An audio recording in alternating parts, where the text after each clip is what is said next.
In God's hands, intended evil becomes eventual good. ആസൂത്രണം ചെയ്ത തിന്മകൾ ദൈവത്തിൻ്റെ കൈകളിൽ ഒടുവിൽ നന്മയായി മാറുന്നു. മാക്സ് ലുക്കോഡയുടെ ഒരു വാചകമാണിത്. ഇന്ന് പലരും അറിഞ്ഞോ അറിയാതെയോ ദൈവജനത്തിനും ദൈവമക്കൾക്കുമെതിരായി പലതും ആസൂത്രണം ചെയ്യുന്നു. അത് രാഷ്ട്രീയക്കാരിൽ നിന്നോ സുവിശേഷ വിരോധികളിൽ നിന്നോ വീട്ടുകാരിൽ നിന്നോ സഭക്കാരിൽ നിന്നോ ഒക്കെ ആയിരിക്കാം. അവർ നമുക്കെതിരായി ദോഷമായി ചിന്തിക്കുന്നു, ദോഷമായി സംസാരിക്കുന്നു, ദോഷമായി പ്രവർത്തിക്കുന്നു. അങ്ങനെ നമുക്ക് ദോഷമായി തീരത്തക്ക വിധം പലതും ആസൂത്രണം ചെയ്യുന്നു.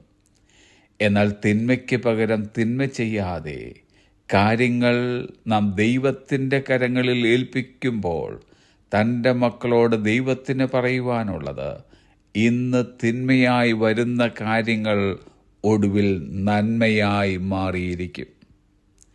യോസഫിനെതിരായി തൻ്റെ സ്വന്തം സഹോദരന്മാർ വളരെ ഹീനമായി സംസാരിക്കുകയും ഇടപെടുകയും പ്രവർത്തിക്കുകയും ചെയ്തു.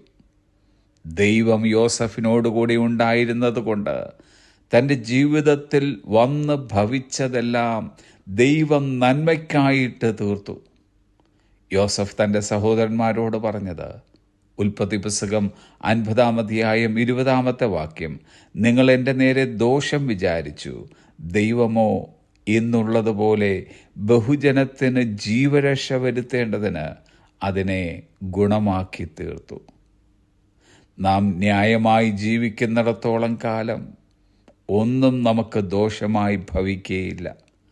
പ്രാരംഭത്തിൽ പലതും വന്ന് ഭവിക്കുമോ എന്ന തോന്നലുണ്ടാകാമെങ്കിലും ഒടുവിൽ നന്മയുടെ വശം നാം കാണാതിരിക്കുകയില്ല. ഒരുപക്ഷെ ദൈവം അനുവദിച്ചിട്ടാകാം പലരും നമുക്കെതിരെ സംസാരിക്കുന്നതും പ്രവർത്തിക്കുന്നതുമൊക്കെ. നാം തിരിച്ച് പ്രതികരിക്കാതെ കാര്യങ്ങൾ ദൈവത്തെ ഭരമേൽപ്പിക്കുന്ന പക്ഷം നന്മയ്ക്കായുള്ളത് ദൈവം ഒരുക്കിയിരിക്കും.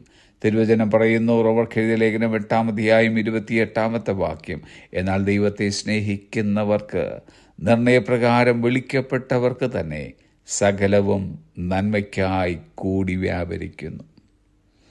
Best is always yet to come. ഏറ്റവും നല്ലത് എപ്പോഴും വരാനിരിക്കുന്നതേയുള്ളൂ. സകലരും നമുക്കെതിരായി എഴുന്നേൽക്കട്ടെ.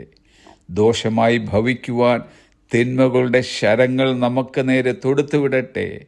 എല്ലാം നന്മയ്ക്കായി കൂടി വ്യാപരിക്കുന്ന ഒരു ദിവസം വരുന്നു. Best is always yet to come. Have a pleasant day.